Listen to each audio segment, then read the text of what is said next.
What are three incredibly toxic dating myths that almost everyone believes to be true? Stay tuned to this episode to find out. If you've ever been disillusioned, disappointed, or discouraged in your search for love, and you know there has to be a better way to find the healthy, soul-filling love you've always longed for, then you've discovered the podcast for you. I know, as Ken's work personally has led me to find the love of my life. So here's your host of Deeper Dating, Ken Page. Hello, everybody, and welcome to the Deeper Dating Podcast. I'm Ken Page, and I'm a psychotherapist specializing in the wiser search for love and the author of the best-selling book, Deeper Dating. Today, I'm going to talk about three incredibly prevalent and incredibly toxic myths about how love is found. These are myths that all of us should free ourselves from in a really conscious way. And in this episode and every episode, I'm going to share with you the greatest tools and insights that I know to help you find love and keep it flourishing and heal your life in the process. Because the skills of dating are the skills of intimacy, which are the greatest skills of all for a happy and rich life. And if you want to learn more about the Deeper Dating path to deeper intimacy, just go to deeperdatingpodcast.com. You can sign up for my mailing list, get free gifts, learn about lots of different resources, and see transcripts of every episode. And if you like what you hear on this podcast, I would love it if you could leave a review and subscribe as well. So thank you so much for that. And let's jump in. So I want to talk about some hugely prevalent myths about how to find love that steer us wrong, that have lost countless people and countless hours spent in activities that don't lead to self-love or self-healing.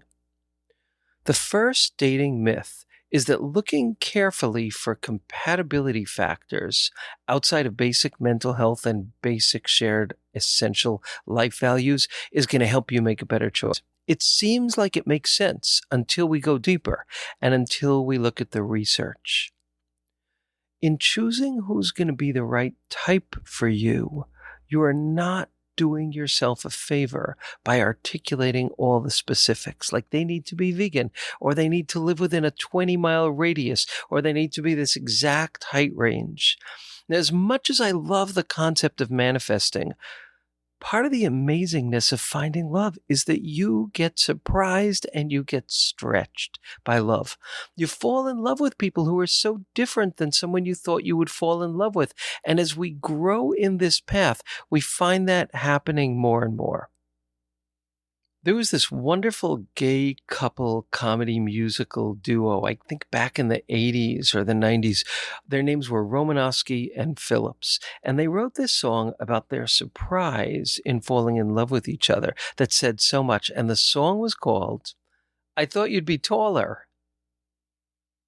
As we do the emotional and spiritual growth work of mindful dating, this amazing thing happens.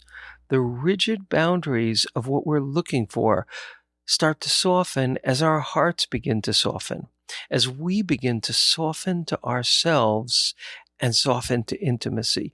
All of a sudden, finding somebody who also lives downtown is just not as important. And all of a sudden, someone who's a little heavier than you used to like, or a little taller, or a little shorter, somehow starts to look more desirable. And you know that, because you see it happening at the same time as you're finding your heart softening and you're learning to treasure intimacy and lead with your vulnerability and your authenticity more and more.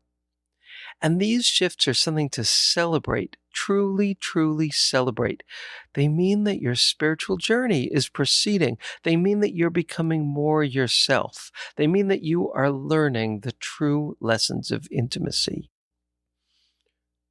Research has really shown that algorithms to match don't work. CNN recently reported about a huge trend among single people in South Korea using the Myers-Briggs personality test to determine compatibility. And it seemed like it made sense, using deep personality traits as a way to determine compatibility. But again, it doesn't work. And in fact, the Myers-Briggs company confirmed this. Cameron Knott, who is the firm's Asia-Pacific managing director and a psychologist, said, while dating someone who has similar personality preferences can have its benefits, we've all learned of the expression opposites attract. So to rule out a potential partner on account of having a different Myers-Briggs personality type than we think we should be interested in might see someone miss out on an exciting relationship with a wonderful person. Here's another piece of research.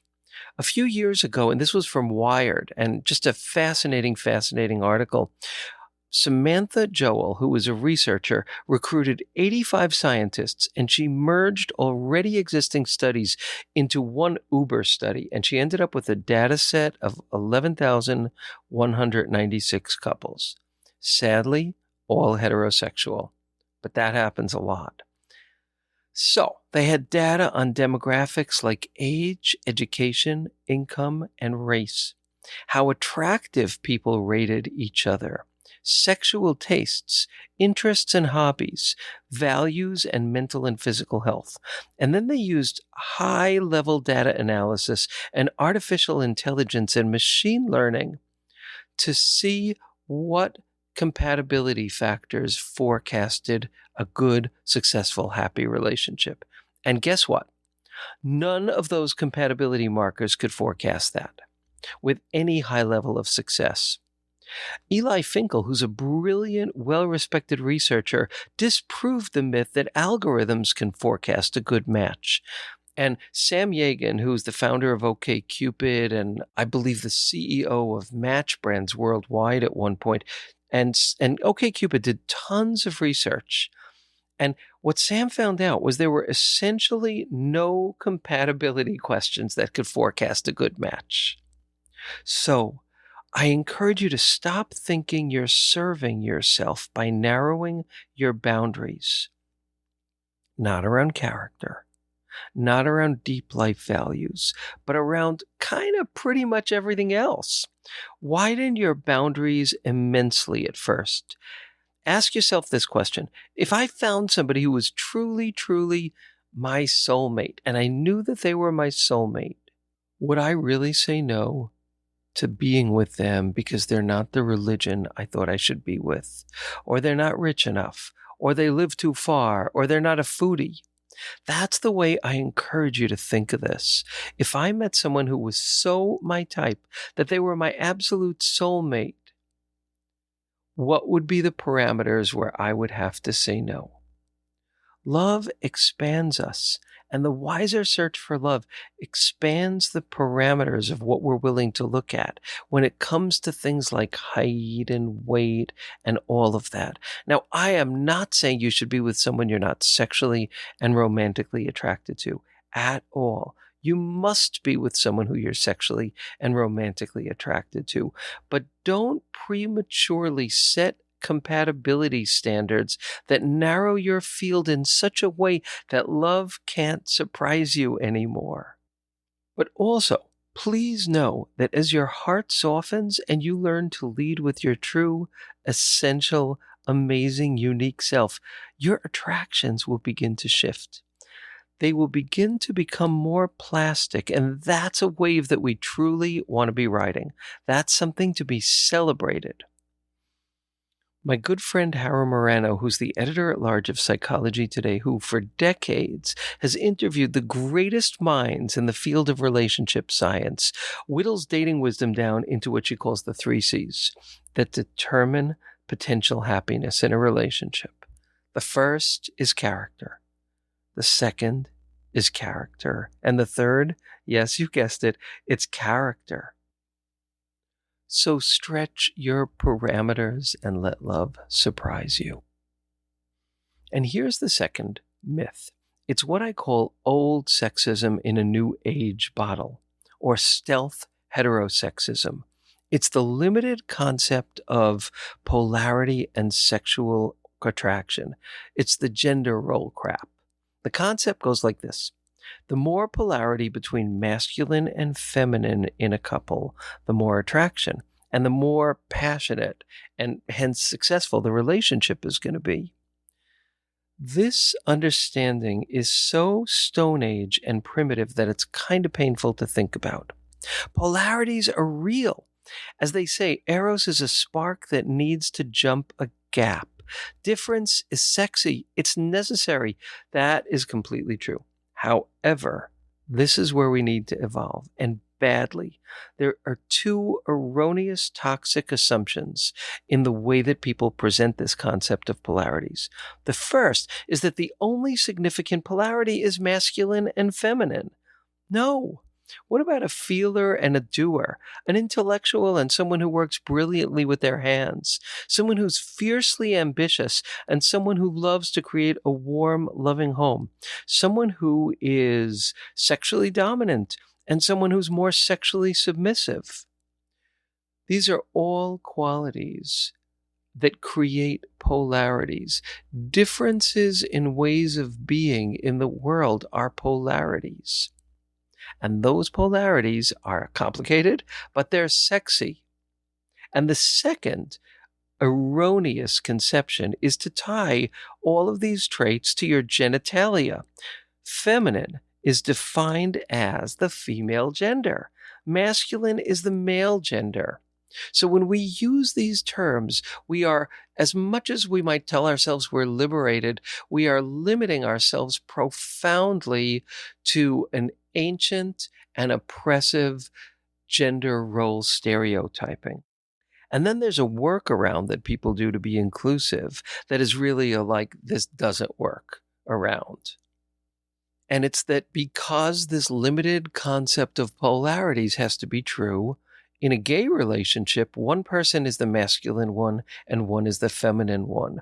Or in a kind of liberated relationship, someone heterosexual, we don't have to assume that the masculine one is going to be the male and the feminine one is going to be the female. But that's kind of torturous reasoning because you're using words and you're using concepts that are directly related to one's biology and genitalia.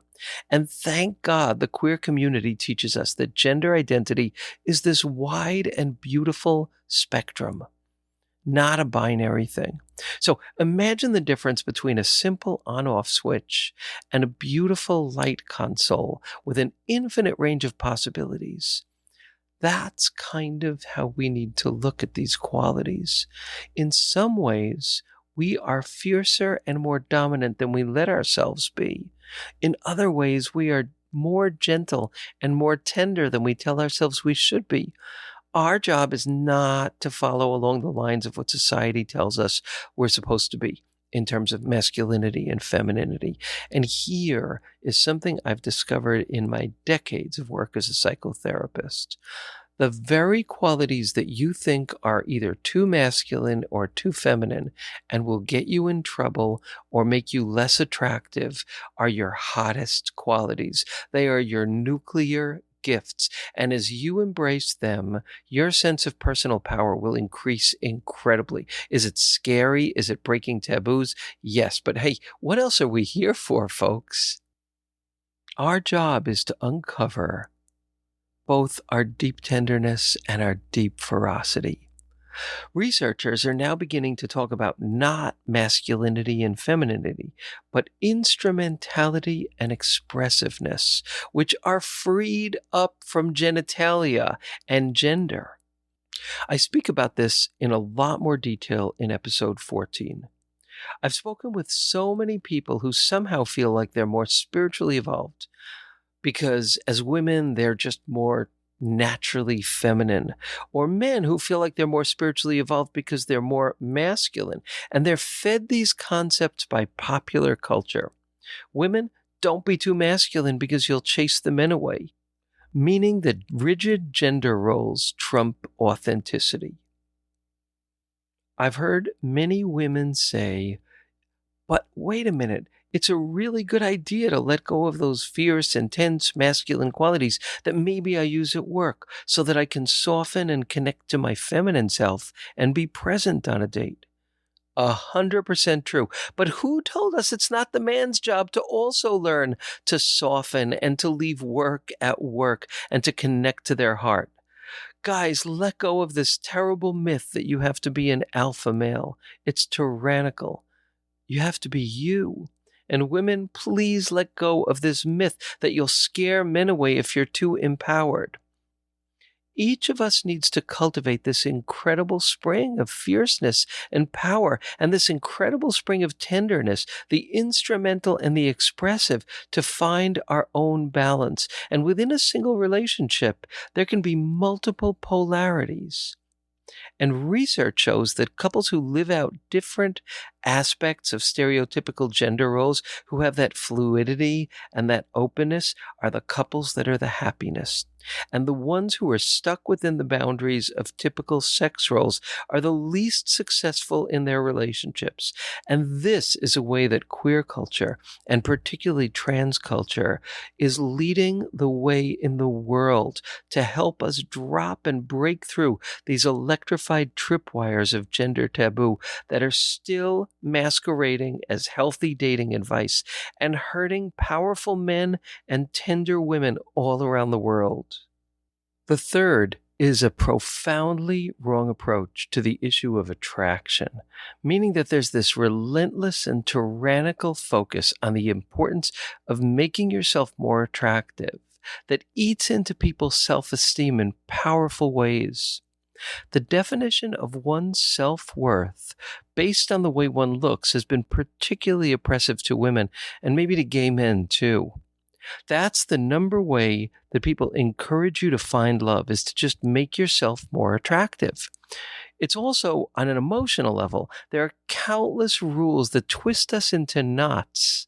Be more feminine, be more masculine, be more confident, flirt better, don't chase. Don't run after somebody, but don't play it too cool. Be vulnerable, but please don't look too needy. And all of these portions serve to you on a giant platter of, while you're at it, you have to be completely authentic. That's called crazy making, and that's called dating hell, and that's also the heart and soul of most dating advice. There's an endless focus on making ourselves more attractive. But here are some interesting things that the research shows. Something like 90% of the impact that you have in terms of making yourself attractive comes from basic good grooming and good posture. It is a wonderful thing to look good, but this tyrannical, oppressive rule that that's how you are going to find love is just incredibly not only misleading, but it breaks us down. Also, that kind of advice ignores the reality that it's a big world out there, and there are different types for different folks. There are people who like big hips and people who like tiny hips, people who like people who are taller and people who like people who are shorter. And yes, there's a typical picture of beauty that many or most people subscribe to, but even that changes in subtle ways over time. But there are people you are looking for who are looking for someone just like you, and that's a promise. So where should we be focusing when it comes to the issue of attractions? Well, the first thing that we should do is be able to understand what our personal patterns of attraction are, because all of us keep getting attracted to people with certain qualities and with certain dynamics, relational dynamics, again and again. And some of those qualities are positive, but often they absolutely are not positive. And the minute we know our patterns, we've got gold, because we can see what to watch out for. But there's something else too. The types of people we're attracted to who are not good for us reveal the parts of ourselves that we have not yet learned how to treasure. And in all of my work, I spend a great deal of time in all of my teaching and training and writing, helping people to be able to suss out their patterns. It's one of the first places to start in the wiser search for love. But in short, those vulnerable and deeply unique qualities of yours that I call your core gifts, that are the qualities that we need to learn to treasure and dignify. Those are some of the most important, sacred, essential parts of our being. And there's a formula. The more I talk about it a lot because it's so fundamental. The more we treasure and honor our core gifts, the more we become sexually and romantically attracted to people who are good for us. It's a miracle, and it's almost a promise and a truth. And it's where we should be spending the most of our time digging for treasure, because that's where treasure lies. When we can shift our patterns of attraction, it's because we know what they are. So definitely give yourself the gift of looking great. Delight in that, but don't get all tyrannical with yourself about it. And the other piece of your attraction patterns are that research seems to indicate that people who choose people again and again who aren't so good for them are going to naturally, reflexively push away or be uncomfortable with people who are good for them. So we need to learn to develop a taste for people who are kind, who accept us, and who don't carry the drama of unavailability or episodic cruelty. And the miracle is that the more we learn to treasure our core gifts, the more we notice these people and become attracted to them. So I encourage everyone to loosen up on this kind of tyrannical approach to having to look greater and hotter to be more likely to find love. It's not the truth. And spend more time working on educating and shifting your patterns of attraction, and learning to develop a taste for people who love you for who you are. And these are research-backed, learnable skills. And if you want a big bang for your buck in your dating life, that's exactly where to find it. And as love and your commitment to love soften your heart and rewire you and create new circuits of capacity for connection, celebrate that along with the softening of superficial demands. Let yourself expand all your ranges and your dating apps, and then discriminate based on the more important things after you connect with the person. Don't limit yourself up front, because when you do this, when you expand your range and soften your heart, that benevolent and amazing force of intimacy that's like a giant wave moving through the world is going to be able to catch you and take you for a ride. And that could be a ride that changes your life. And finally, I encourage you to become braver at playing with your truest expression of self and noticing how the tyranny of stereotypical gender roles holds you back. Who you are on the other side of those fears is very amazing and very powerful. And when we think of our search for love in these ways, it becomes a profound spiritual adventure. It becomes a whitewater journey to exactly where we want to go, which is the place where love lives and where love is found.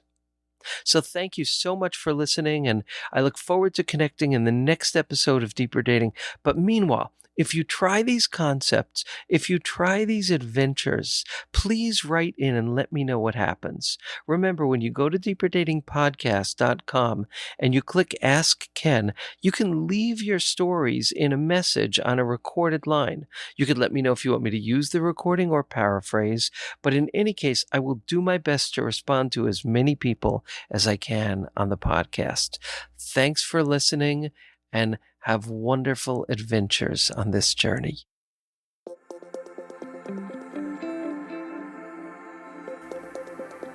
And that's it for today's episode of Deeper Dating. Be sure to go to deeperdatingpodcast.com, as Ken has a few more gifts for you. Then join us on the next episode.